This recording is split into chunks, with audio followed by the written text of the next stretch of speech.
e dizer que eu me sinto muito baiana. Assim, a Bahia é o estado para o qual eu mais fui depois de deixar o Ministério da Educação em 2014, porque é um estado em que a educação integral tem sido abraçada com muita força. Né? Há um Comitê Territorial Baiano de Educação Integral, não há como não mencionar o comitê, que está na base da organização do Observatório Nacional de Educação Integral, cujo espaço virtual é da Universidade Federal da Bahia. Realizamos há 2 semanas a segunda Conferência Nacional de Educação Integral, segundo seminário, né? Fizemos o primeiro, teremos um por ano, expressando o movimento que nós construímos a partir do que foi, né, a efervescência daqueles que eu vou chamar de anos de ouro dos 2 governos do presidente Lula e do governo que a presidenta Dilma conseguiu governar, né? Porque no segundo governo a presidenta Dilma já foi sendo atropelada por um conjunto de circunstâncias. Então, a Bahia é um lugar de muita convergência dessas agendas, em que esse movimento está muito bonito. E que bom que eu estou falando com vocês. Eu vou estar em vários lugares nas conferências, porque são muitas, né? Elas são extraordinárias, porque nós temos, como professores, pesquisadores, gestores, comunidade escolar, nós temos que fazer a nossa voz ser ouvida, né? Sob pena de nós termos toda a educação pública engolida por interesses que são interesses privados e que estão postos aí. Não vou conseguir fazer esse debate agora, mas eu quero começar dizendo o seguinte: não podemos perder de vista que a educação, e até já pego um link com a Sumica, a professora Sumica, que saiu agora, a educação integral não é uma agenda concorrente com qualquer outra agenda. Aliás, nós temos que aprender a fazer uma leitura sistêmica das metas e estratégias do Plano Nacional de Educação de 2014, Lei 13.005, né, onde está a nossa meta e as estratégias da educação integral, a meta 6, plano que foi abortado, né, pelo avesso, pela distopia que tomou conta do país a partir do golpe de 2016. Então, a agenda da educação integral, ela não é uma agenda concorrente, ela é uma agenda estrutural. Ampliar a jornada escolar é parte desse processo que precisa dialogar com todos os níveis e modalidades da educação, que precisa dialogar com a EJA. A EJA é uma urgência urgentíssima na educação brasileira. E é lógico que nós não vamos conseguir ter na EJA a jornada ampliada, mas nós vamos poder trabalhar com pressupostos da formação humana integral, do pleno desenvolvimento da pessoa, que está aqui no artigo 206 da Constituição.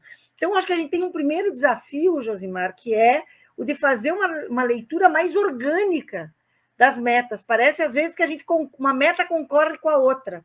Para fazer educação integral, fecha metade das vagas da educação infantil, para poder ampliar a educação infantil, então fecha a educação integral, a ampliação de jornada que essas crianças tinham, na educação inclusiva, todas as questões que a professora Sumica trouxe, não.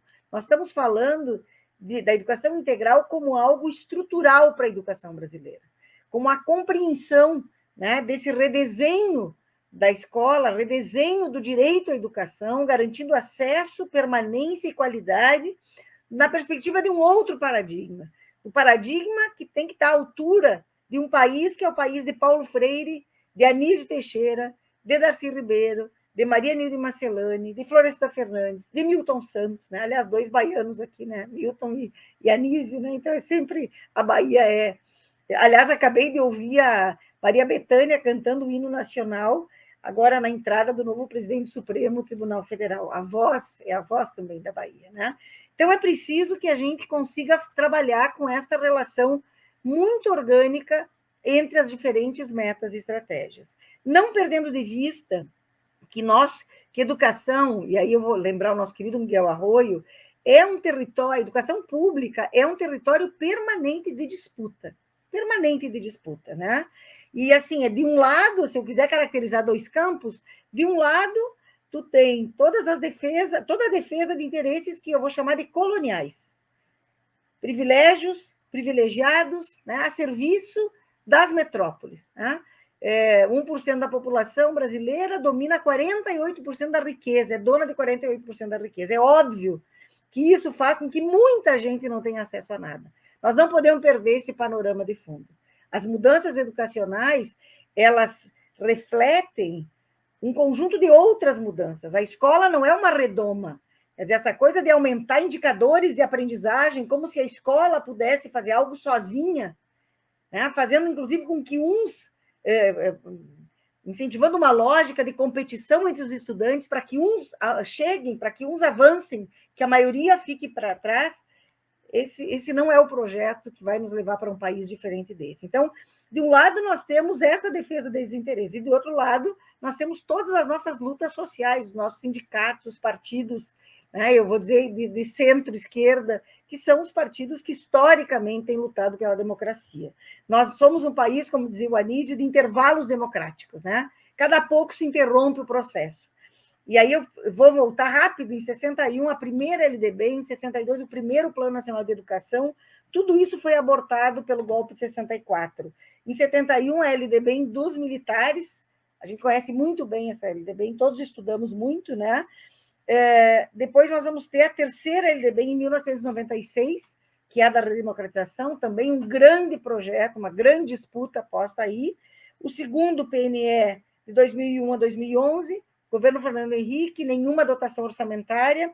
E o terceiro PNE, o nosso, né, 2014 2024. Eu ajudei a escrever a Meta 6 com as suas estratégias. Muitos embates postos aí, né? Nós tivemos um retrocesso, eu não trouxe as... Tem na literatura muita produção já sobre isso. Eu, inclusive, participei de um número da revista Retratos da Escola, da CNTE, que é o dossiê 2014-2024, é a revista, volume 8, número 2015, que era um dossiê exatamente dos desafios para a sociedade brasileira. Então, como eu não vou poder falar muito, aqui tem uma boa síntese disso que eu vou trazer para vocês. Mas o que nós vimos foi um retrocesso em todas as metas e estratégias do Plano Nacional de Educação. Algumas, inclusive, nem nasceram, né? A meta que trata da ampliação de recursos, que conversa com todas as outras, porque as metas são orgânicas, nós vamos ver um enorme retrocesso, inclusive porque a qualidade da aplicação do recurso, mesmo que percentualmente se diga que em 2021 se aplicou 5,1% do PIB na educação, a qualidade dessa aplicação é muito duvidosa. E nós vamos ter na Meta 6 um enorme retrocesso, né?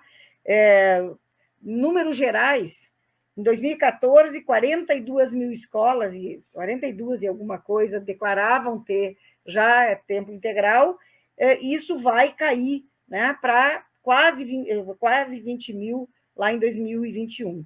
Do mesmo modo, o número de estudantes. Claro que o que a Meta 6 dispõe de nós termos 50% das escolas públicas, isso era para 10 anos, com as matrículas, né, já com o chamado tempo integral, mas a gente quer ir além disso, e eu acho que esse PNE já amadurecemos para avançar nessa direção, e também propunhamos 25% dos alunos matriculados com essa ampliação de jornada. Isso aqui também foi objeto de muita disputa no Congresso Nacional. Nós vamos ter que ousar, nesta próxima conferência extraordinária, que vai ser fundamental, essa nacional que vai acontecer para a qual esta de hoje, né, nesta terra da liberdade, que é a Bahia, é preparatória, nós vamos ter que ousar muito mais do que está posto ali. Ousar muito mais do que está posto ali. E começar a construir mecanismos para que a gente não possa voltar atrás. Porque não só as políticas foram abortadas, o primeiro programa destruído pelo governo Temer, né, pelo governo do golpe, é o programa Mais Educação, é o primeiro programa que desaparece, tem teses que mostram isso. No lugar dele vem um programa de reforço escolar, que até quase levou o mesmo nome, né? As escolas continuaram fazendo muitas coisas, mas do ponto de vista oficial, essa agenda retrocedeu em todos os sentidos. E retrocedeu em algo que nós consideramos fundamental, que é o dinheiro direto na escola. O processo, né, vou chamar de essa redemocratização recente, né, aquela foto da subida da rampa, eu usei na conferência inicial lá do nosso seminário de educação integral, a subida da rampa do presidente Lula com todas aquelas pessoas, mostrou esse país plural que nós recomeçamos, né, retomamos a construção.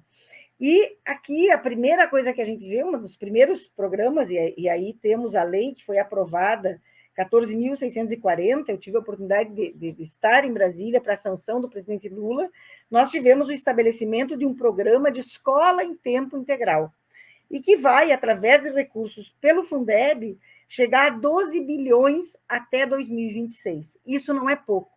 E isso tem que ser objeto permanente da nossa disputa, porque junto com esse recurso do Fundeb, que vai para as secretarias, nós temos que retomar uma indução através do programa Dinheiro Direto na Escola, porque é preciso que cada escola articule, né, o seu projeto, discutindo com a sua comunidade, pensando nas suas características, tendo em vista os grandes objetivos da República, né, e que estão postos aqui também nas diretrizes do PNE. Promover humanisticamente, cientificamente, culturalmente e tecnologicamente o país, né? Promover gestão democrática, formar para o trabalho e para a cidadania com ênfase em valores morais e éticos em que se fundamenta a sociedade. Quer dizer, isso que são as diretrizes do PNE, nós vamos encontrar aqui nos princípios que constituem a nossa república, né? Os seus fundamentos, a dignidade da pessoa humana, o pluralismo político, entre os seus objetivos da nossa república, está aqui no início da nossa Constituição, construir uma sociedade livre, justa e solidária, erradicar a pobreza e a marginalização e reduzir as desigualdades sociais e regionais. Portanto, a escola tem que ter a mesma qualidade em todos os lugares. Aliás, equitativamente, tem que ter mais qualidade onde o povo vive pior. E é preciso que o povo passe a viver melhor. Por isso, a mudança na educação conversa com as outras mudanças. E ainda promover o bem de todos, sem preconceitos de origem, raça, cor, sexo, idade ou qualquer outra forma de discriminação. Esta é a pauta de uma educação integral. Óbvio que isso se desdobra em currículo, óbvio que isso vai nos dar enormes desafios. Eu diria que os principais desafios, eu tentei pensando, né, quando eu estava preparando essa nossa conversa, o principal deles é formação, né, para o trabalho com os estudantes e para a gestão escolar. Essa formação não vai ser feita por institutos privados e por empresas, ela tem que ser feita com as universidades, não é pelas universidades, é junto com, né? Essa horizontalidade de formação que o Anísio, lá nos anos 40, e quando ele propõe, enfim, as suas políticas de formação, ele já trazia essa ideia. A questão da infraestrutura é gravíssimo no Brasil. Em 22, 10% só das escolas tinham laboratório de ciências, só 51% pátio coberto, só 25% quadra coberta, só 8% espaço para atividades artísticas, só 35% parque infantil. Até o final dos anos iniciais, são todos crianças. Então, nós temos há que haver um PAC específico para reconstruir a infraestrutura das escolas. O trabalho intersetorial, não tem como fazer educação integral, nem em tempo integral, nem na jornada ampliada, sem articular política de assistência social, de cultura, de saúde, e aqui tem um outro paradigma de gestão, né? E nós temos que enfrentar, de uma vez por todas, essa centralidade em processos de avaliação, que não são processos diagnósticos processuais, mas que são processos que, inclusive, imperam, se colocam por sobre todo o debate pedagógico, todos os projetos pedagógicos. A avaliação na escola ela tem que ser diagnóstica, nos levar sempre como é que nós avançamos, parar de classificar as escolas e as redes, porque isso não vai nos levar a lugar nenhum, só vai nos levar a um clima de competição que não nos ajuda a construir essa sociedade justa e solidária que está na nossa Constituição. Então, esse tema é um tema, eu poderia ficar aqui, Josimar, 2 horas, eu não sei se eu acho até que já passei do meu tempo, estou preocupada com os que vêm depois, porque vocês têm muitas pessoas importantes para ouvir ainda hoje, mas a agenda da educação integral, a pauta da educação integral, ela não é concorrente, ela é parte dessa mudança estrutural que tem que atravessar a educação de jovens e adultos, a alfabetização, não tem cabimento, né? E a gente apanhou e perdeu isso quando eu estava no governo, um programa de alfabetização que não esteja dentro de um programa de educação integral. Não é outra coisa a educação integral. As mudanças que nós precisamos no ensino médio e que precisam enfrentar e revogar esta reforma que foi feita pelo governo golpista, precisam dialogar com essa visão de educação integral, cujos preceitos básicos estão aqui nas próprias diretrizes do PNE e naquilo que são os objetivos e fundamentos da nossa República.